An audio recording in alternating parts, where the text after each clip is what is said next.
Hallelujah, praise the Lord. प्यारे भाई और बहनों, ब्रदर प्रफुल्ल का आपको सलाम, दुआ, नमस्कार।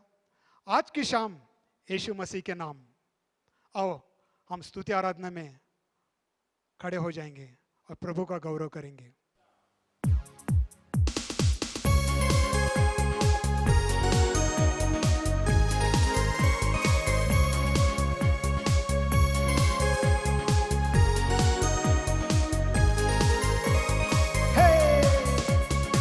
राजाओं का राजा है यीशु, प्रभुओं का प्रभु है यीशु। राजाओं का राजा है यीशु, प्रभुओं का प्रभु है यीशु। मुक्ति देने वाला यीशु, शांति देने वाला यीशु, मुक्ति देने वाला यीशु, शांति देने वाला यीशु।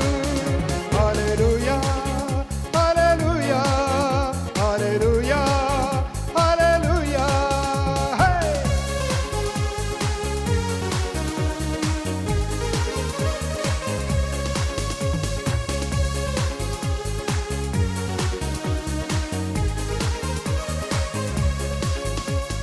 सबसे प्यारा है यीशु, कितना महान है यीशु। सबसे प्यारा है यीशु, कितना महान है यीशु। सोने से मूल्यवान यीशु, हीरे से सुंदर है यीशु। सोने से मूल्यवान यीशु, हीरे से सुंदर है Yeshu. Hallelujah, hallelujah, hallelujah, hallelujah.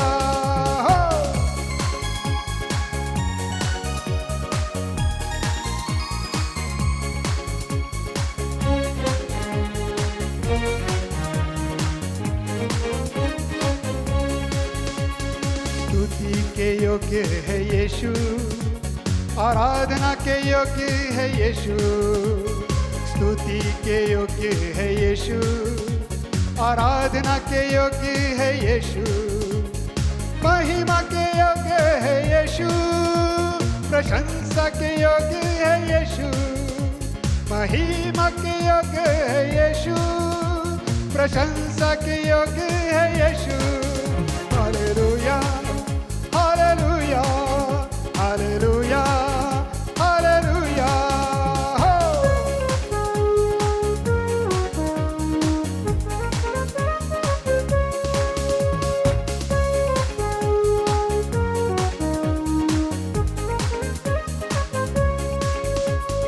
मार्ग और सच्चाई है यीशु, जीवन और आनंद है यीशु।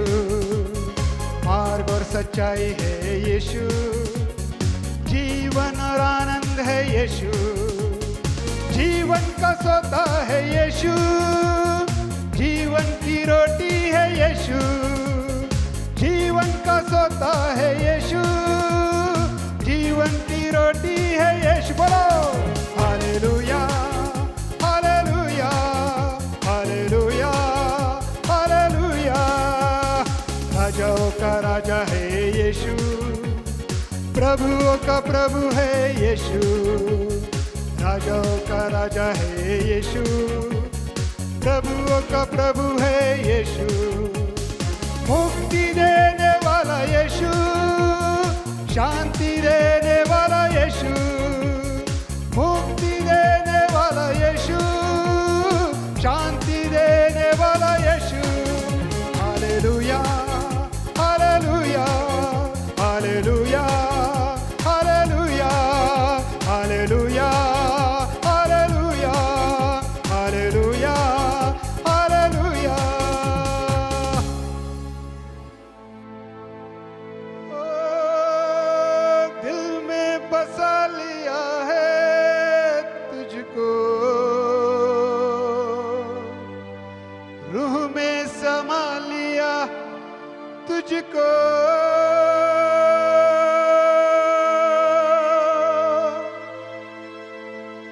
दिल में बसा लिया है तुझको, रूह में समा तुझको, तेरी तारीफ हो, तेरी तारीफ हो, तेरी तारीफ हो है यीशु। तेरी तारीफ हो, तेरी तारीफ हो, तेरी तारीफ हो है यीशु।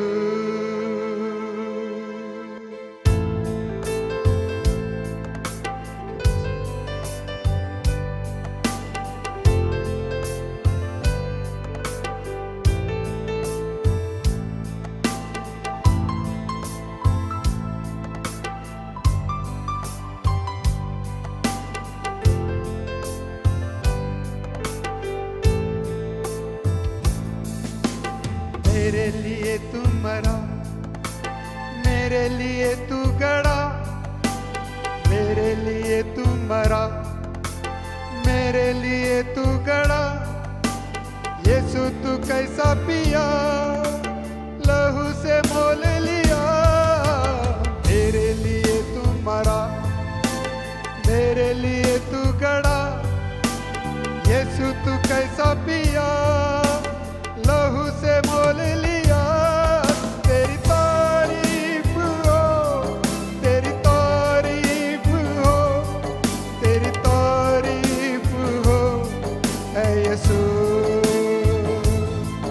तेरी तारीफ हो, तेरी तारीफ हो, तेरी तारीफ हो है यीशु।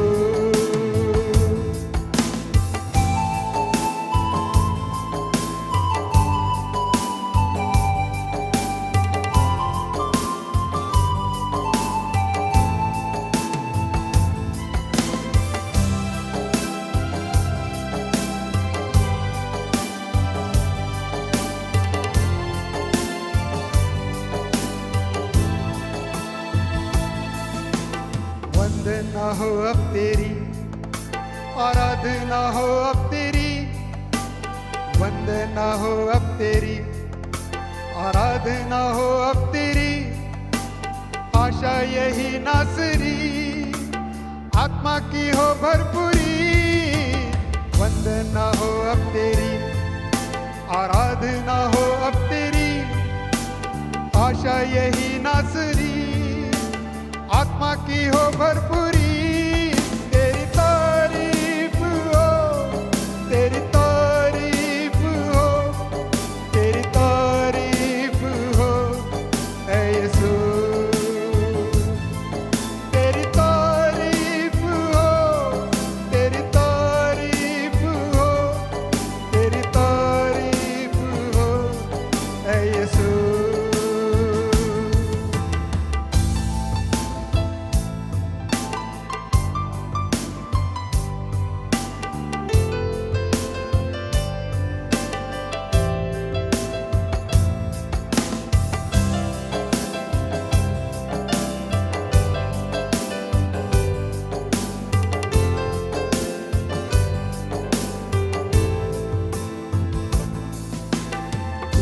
सुकून मेरा, तू ही है मेरी शिफा।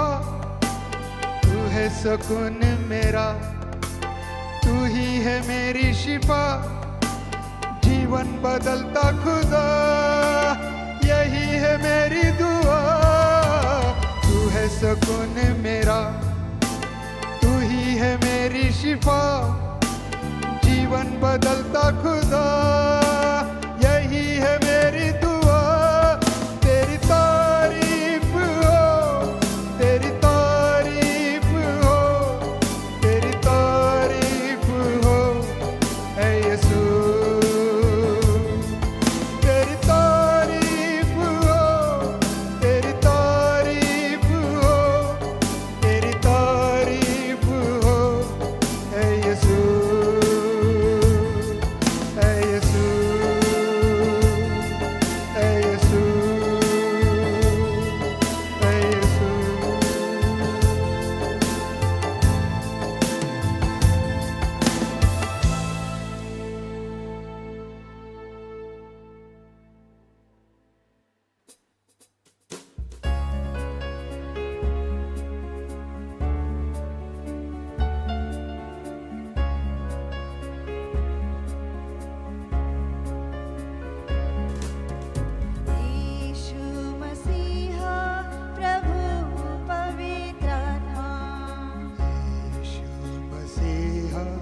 प्रभु पवित्र आराधना करते हैं तेरी, हम आराधना करते हैं।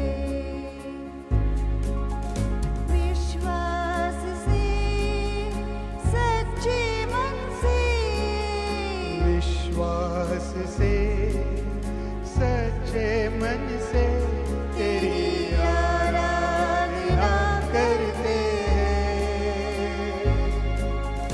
आराधना करते हैं तेरी, हम आराधना करते हैं।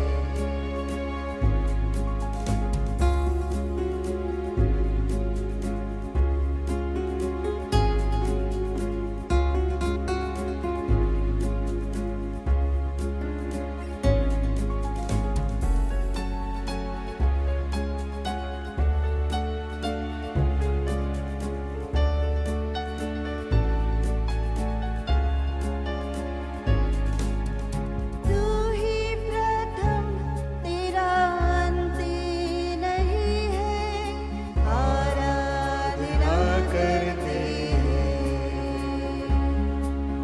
तू ही प्रथम तेरा अंत नहीं है, आराधना करते हैं।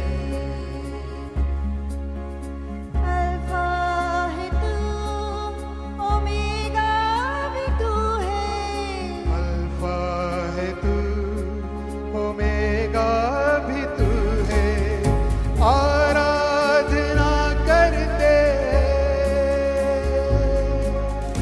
आराधना करते हैं तेरी, हम आराधना करते हैं।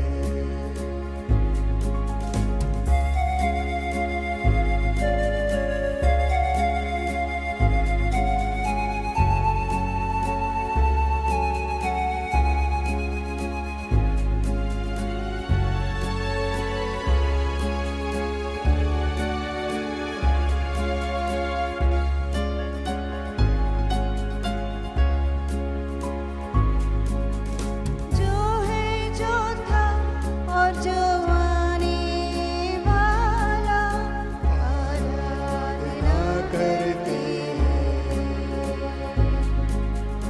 जो है जो था और जो आने वाला, आराधना करते हैं। मार्ग सत्य जीवन भी तू है, मार्ग सत्य जीवन भी तू है, आराधना करते आराधना करते हैं तेरी, हम आराधना करते हैं।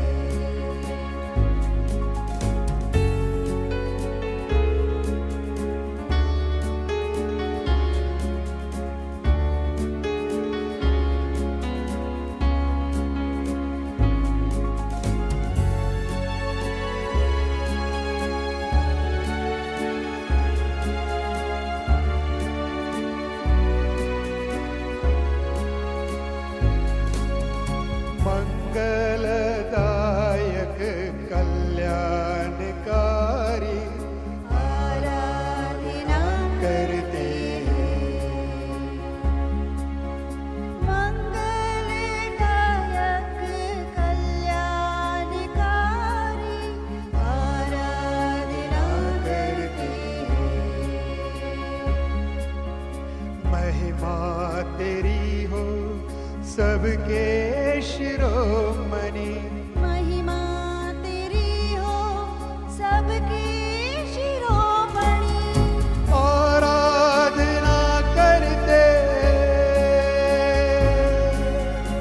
आराधना करते हैं तेरी, हम आराधना करते हैं।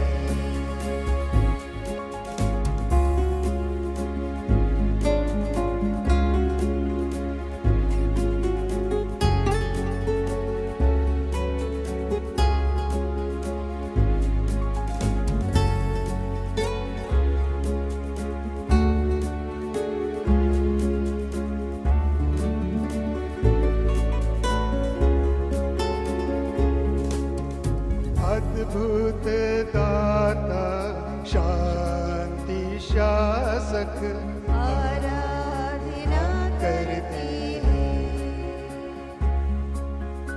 अद्भुत दाता शांति शासक आराधना करते हैं। शाश्वत पिता युग युग में तू ईश्वर, शाश्वत पिता युग युग में तू ईश्वर आराधना करते आराधना करते तेरी हम आराधना करते यीशु मसीहा प्रभु पवित्र आत्मा यीशु मसीहा प्रभु पवित्र आत्मा आराधना करते हैं तेरी हम आराधना करते हैं तेरी हम आराधना करते हैं तेरी हम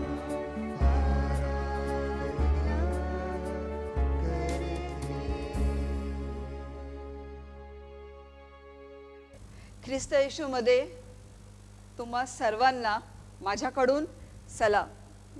आज आपण वचनामध्ये जाऊया आणि आजचं वचन आहे मार्क याचा 5वा अध्याय 25व्या वचनापासून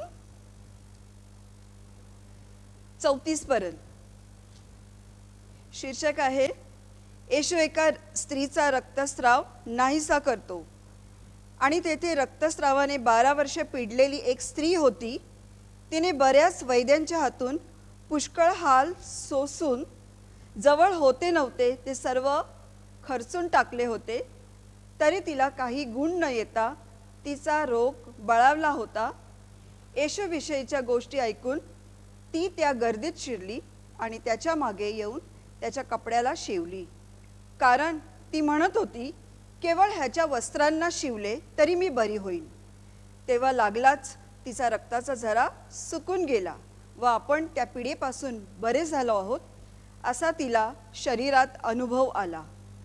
आपणामधून शक्ती निघाली आहे हे येशूने आपल्या ठाई लागलेच ओळखले आणि गर्दीमध्ये वळून म्हटले, माझ्या कपड्यांना कोण शिवले?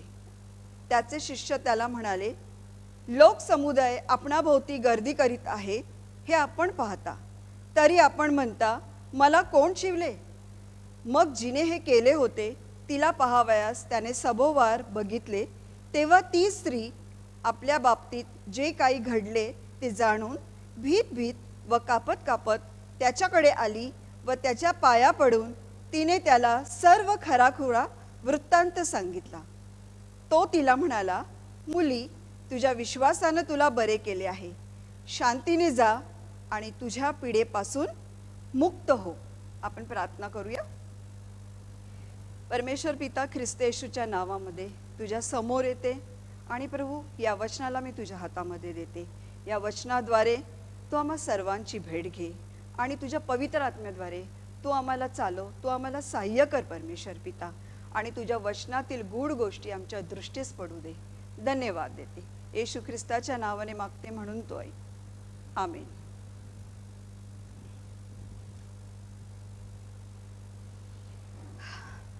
आज या ठिकाणी आपण एका स्त्रीबद्दल बोलणार आहोत की ही जी स्त्री आहे, आत्ताच आपण वाचलं की ही जी स्त्री आहे ही 12 वर्षापासून तिला रक्तस्रावाचा त्रास होता आणि अशा परिस्थितीतली ही स्त्री आहे.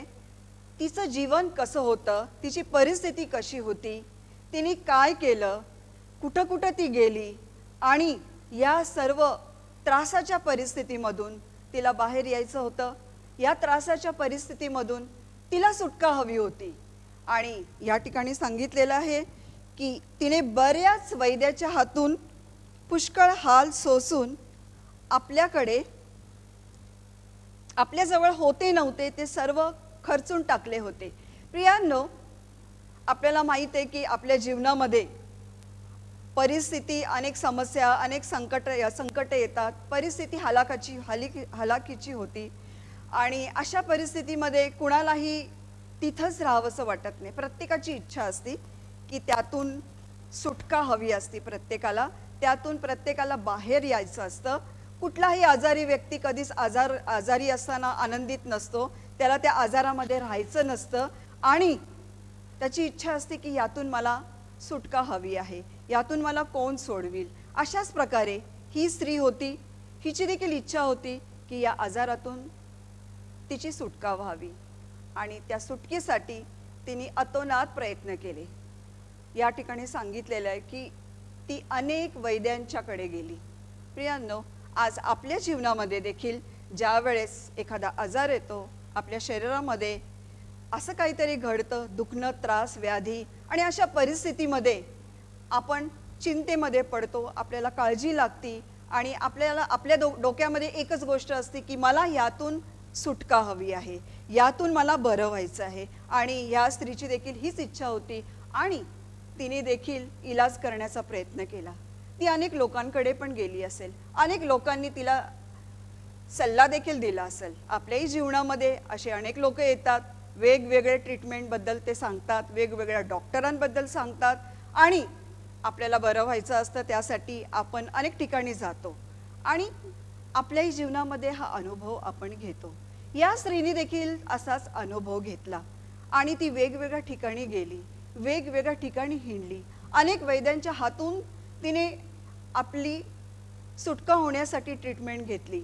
पण या ठिकाणी सांगितलेलं आहे की तिचा रोग बरा झाला नाही, तिला अपयश आलं, तिच्या जीवनामध्ये निराशा आली.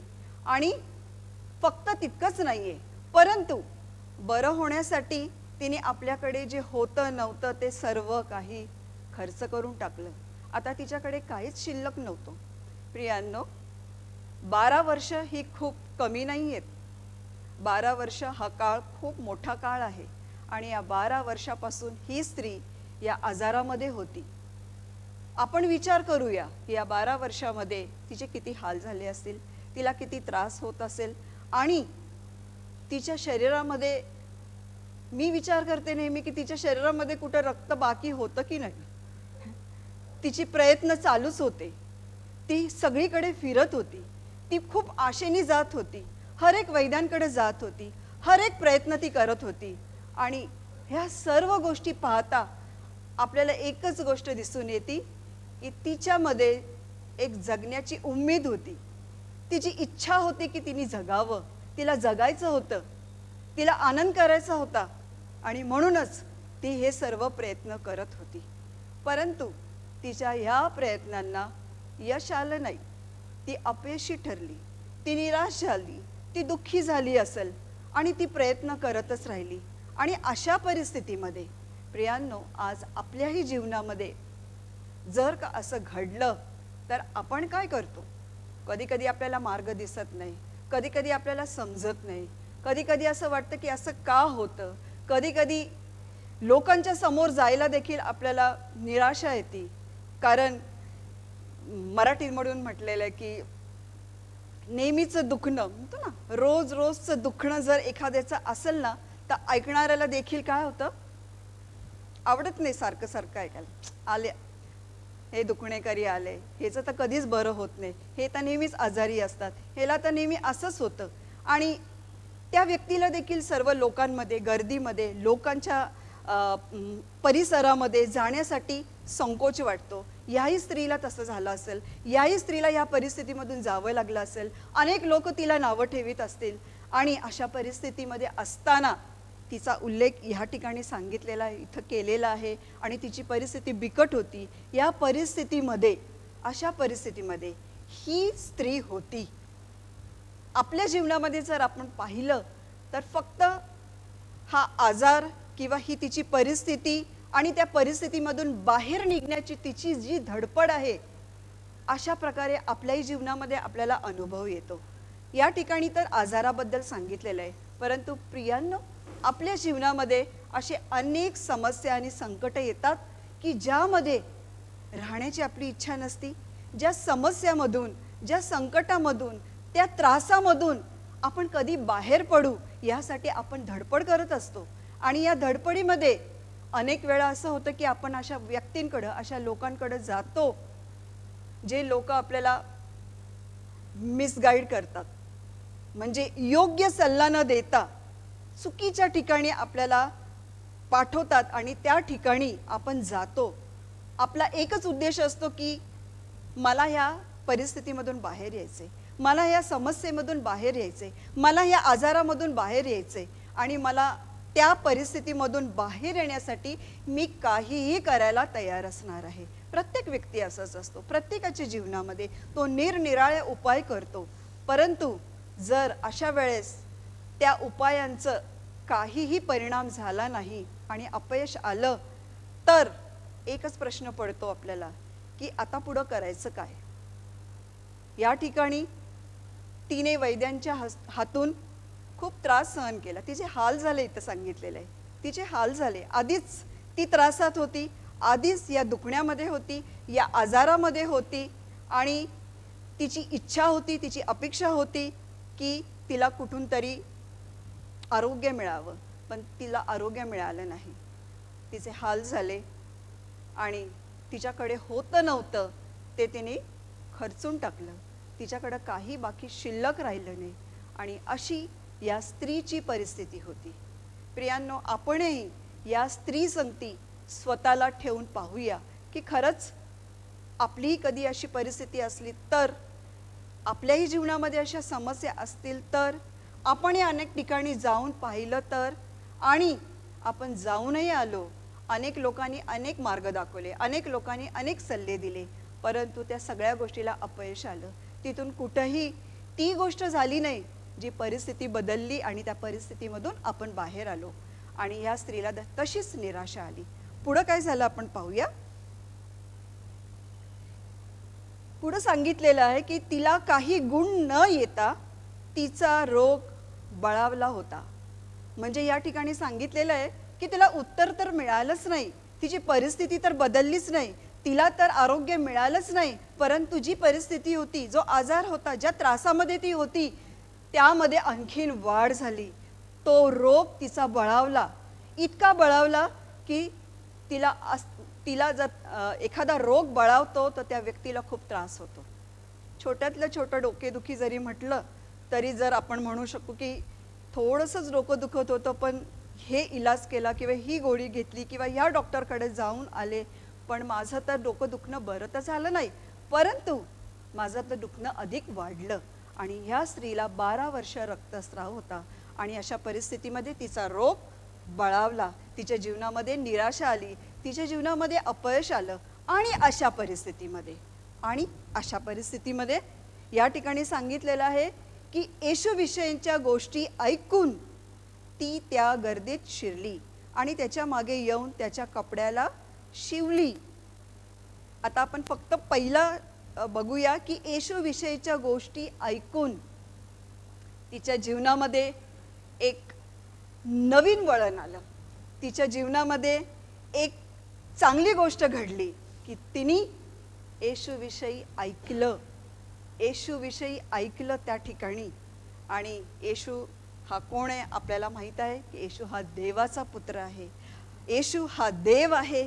आणि येशूकडे ती वचनं आहेत, ते कार्य आहे, ते चमत्कार आहे, अशी कोणतीही गोष्ट येशूकडे नाही आहे की त्याच्यासाठी अशक्य आहे. वचनामध्ये सांगितलेलं आहे की परमेश्वराला सर्व काही शक्य आहे. मनुष्यासाठी जे अशक्य आहे ते परमेश्वरासाठी शक्य आहे. आणि या ठिकाणी तिच्या जीवनामध्ये एक नवीन दार उघडलं. या ठिकाणी तिने येशूविषयी ऐकलं. आणि वचनामध्ये सांगितलेलं आहे, रोमकारास पत्र याचा 10वा अध्याय आणि 17व्या वचनामध्ये सांगितलेलं आहे की विश्वास वार्तेने आणि वार्ता देवाच्या वचनाद्वारे होती. तिने येशूविषयी ऐकलं. वार्ता म्हणजे काय? ऐकणं. तिने येशूविषयी ऐकलं आणि ज्यावेळेस तिने ऐकलं त्यावेळेस तिच्यामध्ये विश्वास आला. तिच्यामध्ये ती आशा निर्माण झाली, तिच्यामध्ये तो आनंद निर्माण झाला. आणि तिला तिथंच कळलं की हाच एक मार्ग आहे की जिथं मी या परिस्थितीमधून बाहेर येऊ शकते. हाच एक मार्ग आहे की या ठिकाणी माझ्या परिस्थितीचं उत्तर आहे, माझ्या आजारातून मला आरोग्य मिळू शकतं. प्रियांनो, आपल्याही जीवनामध्ये अनेकदा अनेकदा अनेकदा विश्वासणारे होण्याआधी, प्रभूमध्ये येण्याआधी माझ्याही जीवनामध्ये अनेक समस्या होत्या, अनेक गोष्टी अशा होत्या, असं वाटत होतं की याचं उत्तर कुठं आहे का, या जगामध्ये असं कोण आहे का की या प्रश्नाचं उत्तर मला देईल, या परिस्थितीमधून तो मला काढेल. परंतु कुठंही तसं उत्तर मिळालं नाही. पण एका ठिकाणीच उत्तर मिळालं, जे येशूकडं, जे येशूचं नाव, जो देवाचा पुत्र, ज्याच्याकडं माझ्या जीवनामध्ये उत्तर मिळालं. आणि आज मी या ठिकाणी माझ्या अनुभवामधून उभा राहून मी तुमच्या सर्वांना सांगू इच्छिते की या स्त्रीच्याही जीवनामध्ये तिच्यासाठी उत्तर चालून आलं. त्या परिस्थितीमध्ये, त्या अडचणीमध्ये, त्या निराशेमध्ये, त्या समस्येमध्ये, त्या दुःखामध्ये, त्या त्रासामध्ये तिच्याकडे येशूची वार्ता आली. येशूबद्दल तिने ऐकलं आणि ज्यावेळेस येशूबद्दल तिने ऐकलं त्यावेळेस तिच्यामध्ये विश्वासाचा जन्म झाला. वचनामध्ये येशू ख्रिस्त म्हणतो की मी जी वचनं तुम्हाला सांगतो ती आत्मा आणि जीवन अशी आहे. येशूविषयी आपण ऐकणं, येशूविषयी जर आपण पाहिलं, योहान शुभवर्तमान याच्या पहिल्या अध्यायामध्ये सांगितलेलं आहे की येशू ख्रिस्त काय आहे, प्रारंभी शब्द होता, शब्द देव होता आणि शब्द देवाचा होता. येशू ख्रिस्त हा देवाचा शब्द आहे, तो देवाच्या मुखातून निघणारा शब्द आहे, तो शब्द जो कार्य करणारा शब्द आहे, जो शब्द जातो आणि परत विफल होऊन कधीच येत नाही. तो शब्द, त्या शब्दाविषयी या स्त्रीने ऐकलं आणि तिच्यामध्ये विश्वासाचा जन्म झाला. आणि त्याच ठिकाणी तिने ठरवलं की मला त्या ठिकाणी जायचंय, मला ते येशूला भेटायचंय, मला त्या येशूकडे जायचंय, मला कसं पण करून मला बरं व्हायचंय. प्रियांनो, आपल्याही जीवनामध्ये ज्या वेळेस आपण येशूची वचनं ऐकतो, वचनामध्ये सत्ता सांगितले की विश्वास वार्तेने वार्ता ही देवाच्या वचनाद्वारे होते. ज्या वेळेस देवाचं वचन आपण ऐकतो आमच्या विश्वासामध्ये वाढ आणि वाढ आणि वाढच होत असते. आणि नक्कीच वचन ऐकायला आपण कुठं जातो? चर्चमध्ये जातो, जिथं परमेश्वराच्या वचनाची घोषणा होती, तिथं परमेश्वराचा सेवक आपल्याला वचनातून शिकवतो. परमेश्वराची रहस्य, परमेश्वराची प्रीती, परमेश्वराचं कार्य, परमेश्वराचं सामर्थ्य, या सगळ्या गोष्टीचा अनुभव आपल्याला देवाच्या मंडळीमध्ये होते. आणि म्हणूनच प्रियांनो, आपल्या जीवनामध्ये वचनाची मंडळी, आत्म्याची मंडळी असणं खूप महत्त्वाचं आहे. आणि मी परमेश्वराला खूप धन्यवाद देते की माझ्या जीवनामध्ये परमेश्वराने अशी मंडळी दिली आहे. आज विपुल जीवन मंडळी ही माझ्यासाठी एक आशीर्वादाचं पात्र आहे. आज मी या ठिकाणी उभी आहे कारण ह्या मंडळीमध्ये, या वचनाच्या आणि आत्म्याच्या मंडळीमध्ये माझी वाढ झालेली आहे. परमेश्वराने आमच्या मंडळीसाठी एक चांगला सेवक दिलेला आहे आणि पास्टरांसाठी आम्ही परमेश्वराला धन्यवाद देतो. पुढे जाऊया आपण. या ठिकाणी तिने निश्चय केला येशूच्या मागे जाण्याचा. आपण विचार करतो की इथं सांगितलेलं आहे की तिने येशूबद्दल ऐकलं. या ठिकाणी तिने येशूबद्दल काय ऐकलं? मला पण प्रश्न आला की तिने नक्की नेमकं काय ऐकलं. हो, तिने ऐकलं असेल की येशू ख्रिस्ताचे चमत्कार, कसे आजारी बरे होतात, कसे लंगडे हे चालू लागतात, आंधळे ते पाहू शकतात. आणि मी थोडंसं ह्या वचनातून थोडं मागे गेले आणि मागे गेलेलं असताना मला दिसून आलं तिने येशूबद्दल ऐकले. प्रश्न येतो की तिने काय ऐकलं?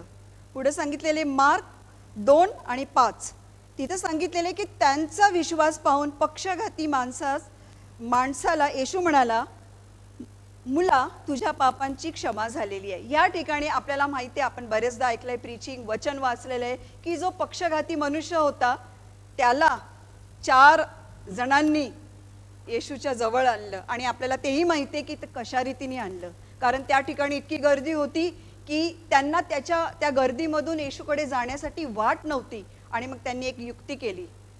त्यांनी आपल्या सगळ्या गोष्टीची पराकाष्ठा केली. त्यांनी किंमत दिली, त्या चौघांनी किंमत दिली, कारण त्या चौघांची इच्छा होती की जो व्यक्ती ते घेऊन आले होते त्याला आरोग्य मिळणं खूप गरजेचं होतं. आणि या ठिकाणी सांगितलेलं आहे की येशू ख्रिस्त काय म्हटला की ह्या चौघांच्या, त्यांच्या, अनेक वचनं म्हटला तो की त्यांच्या विश्वासाच्यामुळे मुला, उठ, तुझ्या पापांची क्षमा झालेली आहे. म्हणजे एखादा व्यक्ती जर आजारी असेल आणि तो असहाय असेल विश्वास ठेवण्यासाठी किंवा काय, त्याच्यासाठी आपण त्याचे मित्र म्हणून, त्याच्या परिवाराचे लोक म्हणून आपण त्याच्यासाठी विश्वास ठेवला पाहिजे. त्याच्यासाठी त्याला देवाकडं आणणं गरजेचं होतं. आणि इथं हा चमत्कार घडला. हा पक्षघाती व्यक्ती होता, तो बरा झाला त्या 4 जणांच्या विश्वासामुळं. दुसरं सांगितलेलं आहे, शताधिपतीचा विश्वास पाहून येशूला आश्चर्य वाटले. त्या ठिकाणी आणखीन एक चमत्कार झाला. शताधिपती जो होता त्याचा चाकर आजारी होता आणि त्या चाकरासाठी शताधिपती येशूकडे आला होता. आणि ज्यावेळेस तो येशूकडे आला आणि येशू त्याच्या संगती जायला देखील निघाला होता, चल मला तुझ्या घरी घेऊन जा. परंतु तो म्हणाला, नाही, तू माझ्या घरी नको येऊ, फक्त इथूनच तू शब्द बोल आणि माझा चाकर त्या घरामध्ये बरा होईल. त्याने इतका मोठा विश्वास ठेवला आणि त्याचा विश्वास बघून येशू ख्रिस्तानी आश्चर्य केलं. नक्कीच प्रियांनो, असं आहे का की फक्त देवाच्याच गोष्टी ऐकून पाहून आपण आश्चर्य करतो? आपले कृती, आपला विश्वास पाहून देखील परमेश्वर आश्चर्य करतो. आणि म्हणूनच आपल्याला देवाच्या वचनावर विश्वास ठेवायचा आहे, देवाच्या कार्यावर विश्वास ठेवायचा आहे. आम्हाला देवाजवळ यायचे आणि वचन म्हणतं, देवाजवळ या म्हणजे तो तुम्हाजवळ येईल. आणि अशा रीतीने या परिस्थितीमध्ये या सगळ्या गोष्टी या रक्तस्रावी स्त्रीने ऐकल्या आणि ती ऐकल्यानंतर तिचा विश्वास वाढला, तिला आनंद झाला, तिच्यामध्ये आशा निर्माण झाली आणि तिने ठरवलं. त्याच्याबद्दल पुढं दिलेलं आहे, तिने काय ठरवलं? येशूविषयीच्या गोष्टी ऐकून ती त्या गर्दीत शिरली. या ठिकाणी मला एक प्रश्न आला, असं का केलं? 12 वर्ष रक्तस्रावी होती ती स्त्री, अशक्त झाली होती. मे बी आता जर आपण म्हणू शकू तर ॲनेमिक होती ती. तिच्या शरीरामध्ये रक्त नव्हतं, जास्त रक्त नव्हतं. आणि ज्यावेळेस एखाद्या व्यक्तीच्या शरीरामध्ये रक्त कमी असेल तर त्या व्यक्तीच्या आतमध्ये, शरीरामध्ये अशक्तपणा असतो. इतका अशक्तपणा असतो की त्याला चालायला देखील कठीण जातं. आणि अशा परिस्थितीमध्ये तिच्या संगती कोणीच गेलं नाही. तिचे कुटुंबाचे लोक नव्हते. तिच्याबद्दल इथं काही सांगितलेलं नाहीये, परंतु मी मागं जाऊन बघते की पक्षघाती जो व्यक्ती होता, जो बिछाण्यावर होता, त्याची कठीण परिस्थिती होती. त्याला त्याचे मित्र 4 जण घेऊन आले होते. पण हिच्या बाबतीत असं का झालं? प्रियांनो, ह्याचंही उत्तर आपल्याला पवित्र शास्त्रामध्ये मिळतं की ही जी स्त्री होती ती रक्तस्रावी स्त्री होती. आणि जोपर्यंत येशू ख्रिस्त पुनरुत्थित झाला नाही तोपर्यंत जुना करार तसाच त्या ठिकाणी होता. त्या काळामध्ये जी रक्तस्रावी स्त्री होती तिला अशुद्ध मानत असेल. आणि अशा परिस्थितीमध्ये अशी रक्तस्रावी जर स्त्री असली तर तिला स्पर्श करणारा व्यक्ती देखील अशुद्धच असतो आणि त्याच्यापासून सर्वांना लांब राहावं लागतं. आणि म्हणूनच या स्त्रीच्या अंतःकरणात कुठेतरी भीती होती की जर कुणाला कळलं, जर मी कुणाला सांगितलं की मला तिथे कोणी घेऊन तर जाणार नाही, कारण तिथं घेऊन जाण्यापेक्षा तिला ते हाकलून टाकतील, तिला म्हणतील तू लांब जा, तू बाजूला जा, तू लोकांमध्ये नको येऊ, तू अशुद्ध आहेस, तू अशुद्ध आहेस. आपण शिकलो बायबल स्टडीमध्ये की ज्या वेळेस एखादा अशुद्ध व्यक्ती असेल किंवा एखादा कोडी व्यक्ती असेल तर ज्यावेळेस तो लोकांकडून जात असेल तर त्याला बोलावं लागत असे की अशुद्ध अशुद्ध. तो यासाठी बोलायचा तो मोठ्याने की लोकांनी त्याच्या जवळ येऊ नये, त्याला स्पर्श करू नये. आणि ह्या स्त्रीची देखील परिस्थिती अशी असताना पण तिला बरं व्हायचं होतं. आणि तिला बरं व्हायचं होतं म्हणूनच तिने ही आपल्या सगळ्या गोष्टीची पराकाष्ठा केली. ती नियमांना तोडून तिकडून निघाली आणि ती त्या गर्दीमध्ये शिरली. आज प्रियांनो, आपल्याही जीवनामध्ये असे अनेक प्रसंग येतात, अशा अनेक समस्या येतात, अनेक त्रास येतात, अशा अनेक म्हणतात ना गुंता असलेल्या गोष्टी असतात. गुंता असतो ना, एखाद्या दोरीचा गुंता असतो, मला आवडतं ते सोडवायला, लहानपणापासून खूप आवडतं. गाठी गुंता बसून आपला नाही का एक एक एक एक एक एक करून सोडवायचा. पण खरंच परमेश्वराच्या हातामध्ये आपलं जीवन आहे, आपल्या सर्व परिस्थिती आहेत. आपल्या जीवनाचा गुंता, आपल्या जीवनाच्या परिस्थिती, चिंता, काळज्या, आजार, दुखणं, या सगळ्या गोष्टी परमेश्वराच्या हातामध्ये आहे. आणि तो उत्तम आहे तुमच्या जीवनाचा सगळा गुंता सोडवण्यासाठी. आणि म्हणून प्रत्येक गुंत्यामध्ये देवाला बघा. आणि हिने देखील ह्या गर्दीमध्ये ती शिरली, तिने स्वतःला त्या गर्दीमध्ये घातलं. आता आपण विचार करूया की एक अशक्त व्यक्ती जिच्यामध्ये ताकद नाहीये, जिच्यामध्ये रक्त नाहीये, 12 वर्षापासून त्या त्रासामध्ये ती आहे, आणि अशा परिस्थितीमध्ये तिने ठरवलं, तिने निर्णय घेतला की मी जाईल त्या येशूकडं. मी त्याच्याशी बोलणार नाही, मी त्याच्याकडं मागणार नाही, मी त्याला म्हणणार नाही की तू मला बरं कर, कारण ते तर अशक्य होतं. नियमशास्त्रानुसार ते अशक्य होतं. आणि तिने जे निर्णय घेतला त्यामध्ये ती खंबीर राहिली. जो निर्णय तिने घेतला त्यामध्ये ती चालू लागली. जो निर्णय तिने घेतला तो निर्णय ठरवून ती त्या गर्दीमध्ये शिरली. प्रियांनो, जिथं जिथं येशू ख्रिस्त गेला तिथं मोठी गर्दी होती, कारण अनेक लोक तिकडं हजर होते. अनेक आजारी लोक होते, अनेक आजारी लोकांचे नातेवाईक देखील होते. काही बरे होण्यासाठी आले होते, काही पाहण्यासाठी आले होते, काही येशूवर टीका करण्यासाठी देखील आले होते. आणि अशा परिस्थितीमध्ये तिने त्या गर्दीमध्ये स्वतःला टाकलं. कदाचित ती खूप ठिकाणी ठेचाळली असेल, खूप लोकांनी तिला ढकललं असेल, खूप ठिकाणी ती पडली असेल, खूप तिला लागलंही असेल, पण तिने माघार घेतली नाहीये. नक्कीच आपणही असंच असायला पाहिजे. चिकाटीचे लोक, हट्टी लोक, हट्ट कधी कधी म्हणतो ना आपण, चुकीच्या गोष्टींचा हट्ट करतो, पण का नाही आपण देवामध्ये हट्टी व्हायला पाहिजे.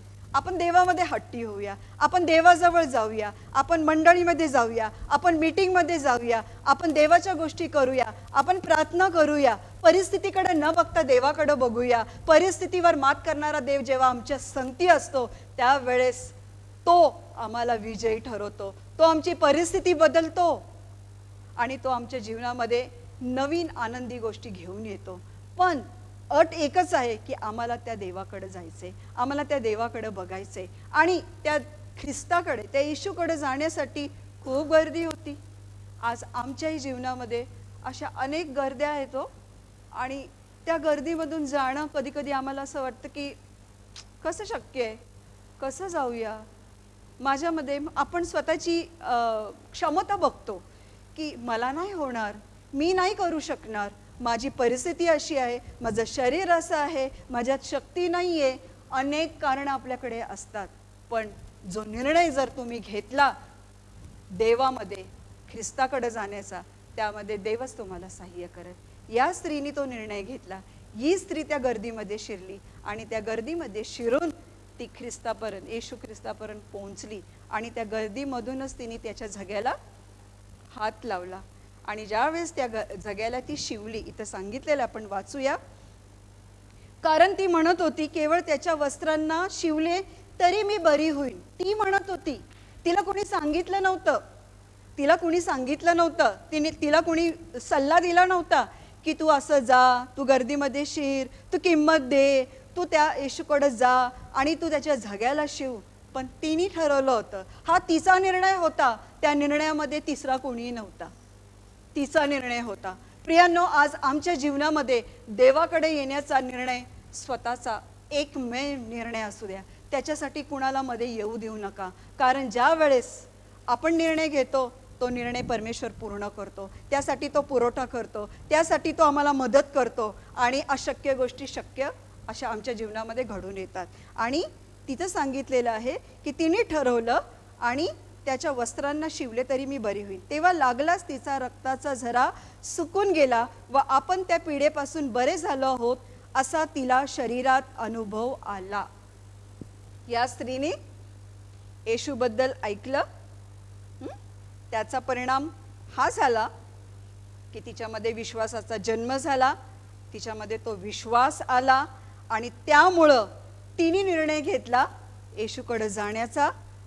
त्या निर्णयाद्वारे ती त्या गर्दीमध्ये शिरली आणि तिसरी गोष्ट ती येशूच्या वस्त्राला शिवली आणि चौथी गोष्ट ती बरी झाली.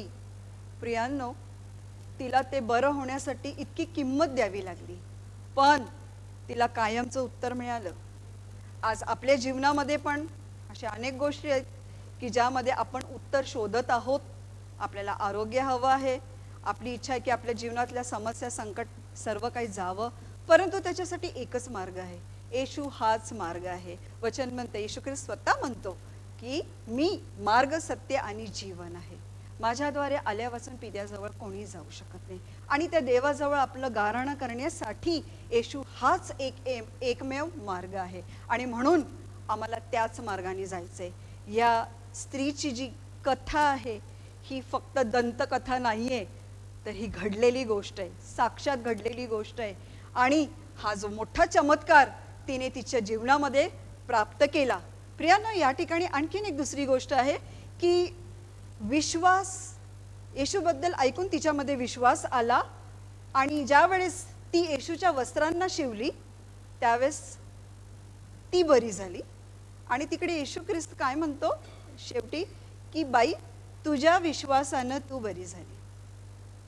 खूपदा मी विचार करते की अरे, विश्वास तर देवाचं वचन ऐकून, वार्तेने, वार्ता देवाच्या वचनाद्वारे होते आणि मग विश्वास येतो. विश्वास तर फक्त देवच देतो. हा, देवच देतो ना विश्वास. अशा अनेक गोष्टी आपण ऐकतो, खूप गोष्टी आपण ऐकतो, पण त्या गोष्टींद्वारे आपल्या जीवनामध्ये काय होत नाही.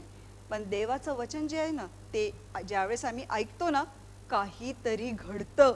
आमच्या विचारांमध्ये घडतं, आमच्या शरीरामध्ये घडतं, आमच्या मनामध्ये ते घडतं, आमच्या निर्णयांमध्ये घडतं. आणि देव त्या वचनाद्वारे आमच्यामध्ये येतो आणि त्या वचनाद्वारे, त्याच्या आत्म्याद्वारे आमच्यामध्ये तो विश्वास निर्माण होतो. आणि त्या विश्वासाच्या द्वारे आपण काय करतो?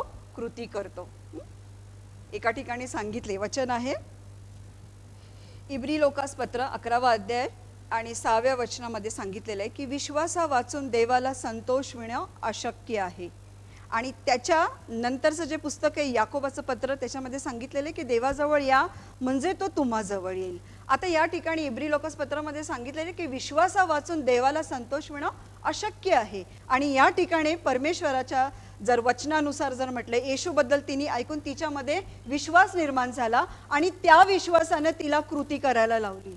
त्या विश्वासाच्या द्वारे तिने ती कृती केली आणि तिच्या कृतीच्या द्वारे तिला ते आरोग्य मिळालं. आणि म्हणूनच येशू ख्रिस्त तिला म्हणतो, बाई, तुझ्या विश्वासाच्या द्वारे तू बरी झालेली आहे. प्रियांनो, आज आमच्या जीवनामध्ये देखील आम्हाला तसा विश्वास हवा आहे. आणि तो विश्वास येण्यासाठी आम्हाला परमेश्वराचं वचन ऐकण्याची गरज आहे. परमेश्वराचं वचन रात्रंदिवस, पहिलं स्तोत्रामध्ये सांगितलेलं आहे की रात्रंदिवस, धन्य तो पुरुष जो रात्रंदिवस परमेश्वराच्या वचनावर मनन करतो, त्याच्या शास्त्रात रमतो. अहोरात्र त्याच्या वचनाचं मनन करतो, त्याच्या वचनामध्ये रमतो.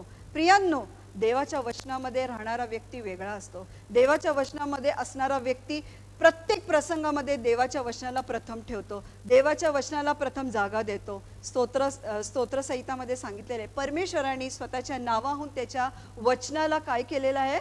महत्त्व दिलेलं आहे. त्याच्या वचनाची महिमा वाढवलेली आहे. त्याच्या नावाहून, परमेश्वराच्या नावाहून परमेश्वराचं वचन हे मोठं आहे. हे देव त्याच्या वचनाला इतकी मोठी जागा देतो. तर आपण मनुष्य म्हणून आपण देवाच्या वचनाला किती मोठी जागा आमच्या जीवनामध्ये द्यायला पाहिजे. आणि जर आपण पाहायला गेलो तर आज आपण म्हणतो ना की मी विश्वासणारी, मी बिलीवर आहे, मी विश्वासणारी, मी ख्रिस्ती विश्वासणारी आहे.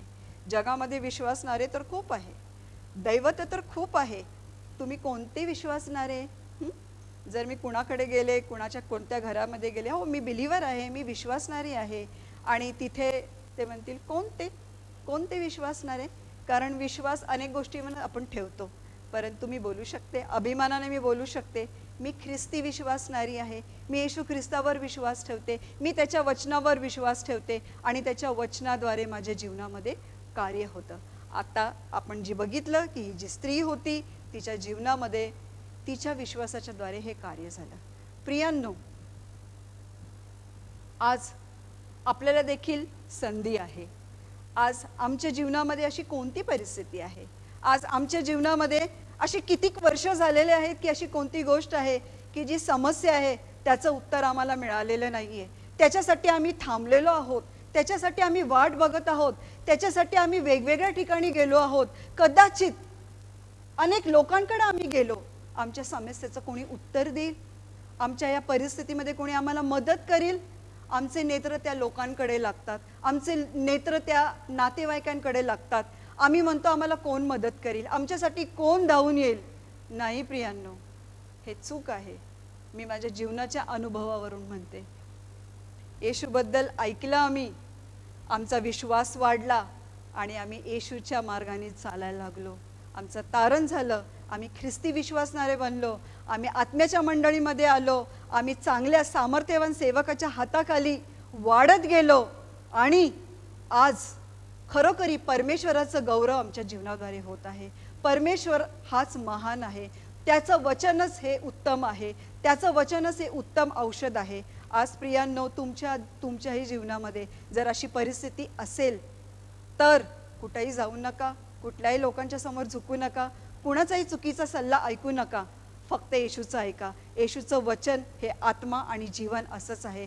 या स्त्रीने जसं हिम्मत केली, या स्त्रीने जसं निर्णय घेतला, ही स्त्री कुणाकडं न पाहता ती जे नियम होते, नियमशास्त्रातले नियम होते त्याच्याकडं पण तिने म्हणतात ना, त्या नियमांना पण झुगारून ती स्वतःच्या चमत्कारासाठी, स्वतःच्या आरोग्यासाठी ते येशू ख्रिस्ताकडे गेली. आज प्रियांनो, तुम्ही आणि मी कुठं चाललोय? तुम्ही कुठं चाललाय? मला कुठं जायचंय? कोणती समस्या आहे? कोणता त्रास आहे? कोणता आजार आहे? या ठिकाणी हे जे उदाहरण आपल्याला दिलेलं आहे ती कोणती दंतकथा नाही आहे, हे प्रत्यक्ष एक जिवंत उदाहरण आहे आणि ते आमच्या उत्तेजनासाठी आहे.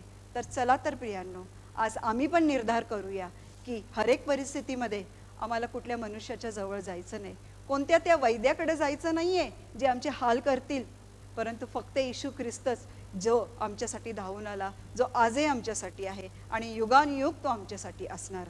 आणि म्हणूनच प्रियांनो, कुठं जायचं तर ख्रिस्ताकडे जा.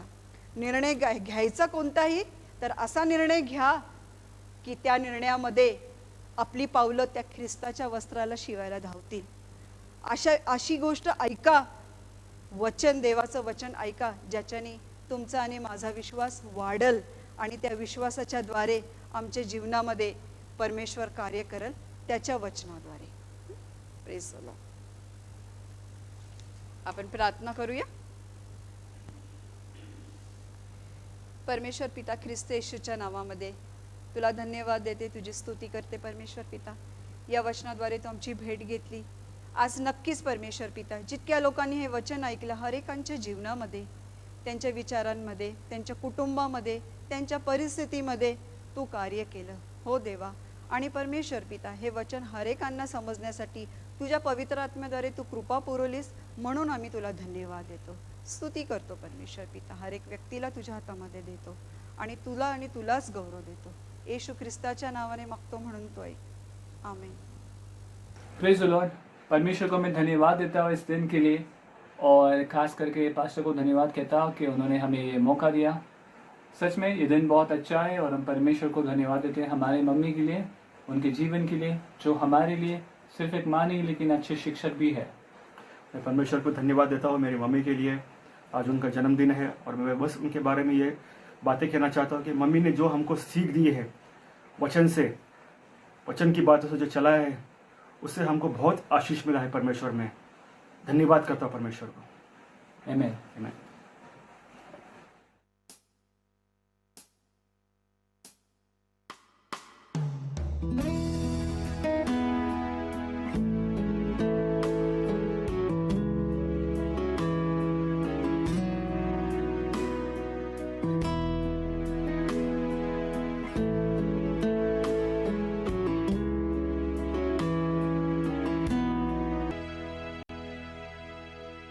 Well, we believe you all have had a blessed service this evening, and we have worshipped God. We celebrated His goodness in worship and also His wonderful faithfulness in His word. But there is one more reason we have to celebrate this evening, and that is the birthday of a very special sister.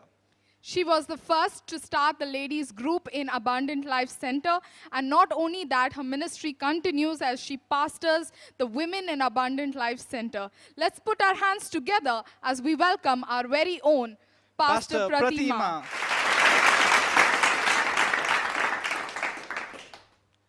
धन्यवाद देते हैं परमेश्वर पिता, तू भला है और तेरी करुणा सदा की है। उसके फाटकों में प्रवेश करूंगा, धन्यवाद के साथ उसके आंगनों में स्तुति करूंगा। धन्यवाद देते हैं प्रतिमा सिस्टर के जीवन के लिए, उनके बुलावे के लिए। प्रभु धन्यवाद देते हैं कि तूने उनको खड़ा किया, इतने वर्षों तक चलाया, तूने उनका अभिषेक किया है और तेरे राज्य में तूने उनको बुलाया और महत्वपूर्ण स्थान दिया है। धन्यवाद देते हैं कि आज तक तूने उनको संभाला और यहाँ तक लेकर आया।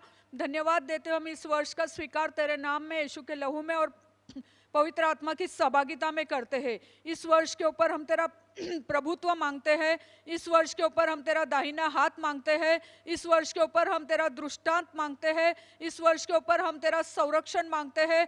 तुझे अल्शादाय अनुग्रह करने वाला, एबनाइजर सहायता करने वाला, यहोवा निसी विजय देने वाला, यहोवा शामा संग रहने वाला, यहोवा इरे पुरौठा करने वाला, यहोवा शालोम शांति देने वाला, यहोवा रूहा मार्गदर्शन करने वाला और यहोवा राफा चंगा करने वाला बोल के स्वीकार करते हैं। ये वर्ष के ऊपर हम तेरे दीवारें खड़ी करके द्वारों को शत्रु के लिए बंद कर देते हैं। ये वर्ष के लिए हम प्रार्थना करते हैं, अभिषेक कर, एस्तेर का अभिषेक कर परमेश्वर पिता, जो अपने परिवार के लिए, घराने के लिए, तेरे राज्य के लिए और जगत के लिए तेरे सामने खड़े रहे। प्रभु उनको एस्तेर के वस्त्र दे जो पहनकर वो तेरे सामने खड़े रहकर मध्यस्थी करे। प्रभु अभिषेक कर एस्तेर का, जो उनको उन ऊंचाइयों पर ले जाए पिता, जो तेरी इच्छा है और जो तेरा बुलावा है उनके जीवन में वो पूरा हो। प्रभु जैसे योशुआ ने कहा, मैं और मेरा घराना हम तो परमेश्वर की सेवा करेंगे, अपने घराने के साथ और अपने जनरेशन के साथ खड़े रहकर तेरी सेवा करने के लिए अभिषेक कर। प्रभु ये वर्ष के ऊपर हम तेरी उत्तम आशीषों का स्वीकार करते हैं, प्रार्थना करते हैं। प्रभु तेरा वचन कहता है, जो यहोवा की बाट जोते और नया बल प्राप्त करते जाएंगे, वो आकाश में उकाबों के समान उड़ेंगे, वो दौड़ेंगे लेकिन श्रमित न होंगे, चलेंगे लेकिन थकित न होंगे। प्रभु तेरा वचन है परमेश्वर पिता, तेरे अभिवचन के अनुसार तूने ऐसा पात्र बनाया है प्रभु, उसको अनॉइंट कर कि जिसके अंदर से हजारों हजार लोग पिए और तेरे जीवन के वचनों को ग्रहण करे और तेरे मार्ग में और तेरे राज्य में स्थिर खड़े रहे। परमेश्वर पिता जो बात के लिए तूने अभिषेक किया है, 30 पट ने, 60 पट ने, अब 100 पट में पूरा कर प्रभु, और जो तेरी अच्छी योजना और अच्छी इच्छा है वो पूरी होने दे। प्रतिमा सिस्टर, प्रफुल्ल ब्रदर, उनके दोनों बच्चे और उनके परिवार के जितने भी सदस्य, सबको ब्लेस कर और अभिषेक करके अपने घराने समेत आनंद मनाए, तेरी आराधना करे और तेरी सेवा करे। इसके अलावा प्रभु जो कुछ उनके जीवन में तू अच्छा, तू तेरी भलाई दिखाना चाहता है, ये वर्ष दिखा प्रभु। ये वर्ष को तेरे हाथों में देते हैं, ये वर्ष को तुझे समर्पित करते हैं, ये वर्ष को तुझे सरेंडर करते हुए प्रार्थना करते हैं प्रभु। तेरे अधिकारों को हाथ में लेके ये वर्ष के विरुद्ध आने वाले हर एक शैतान की योजना को हम नाकाम करते हैं और तेरी अच्छी योजना को आमीन कहते हैं। ना तो बल से, ना शक्ति से, पर तेरे आत्मा के द्वारा। तेरा वचन कहता है, उठ प्रकाश मानो, तेरा प्रकाश आ गया है। आमीन कह के इस वर्ष को हम आशीर्वाद देते हैं। यीशु मसीहा के नाम से मांगते, सुनो और कबूल कर। आमीन।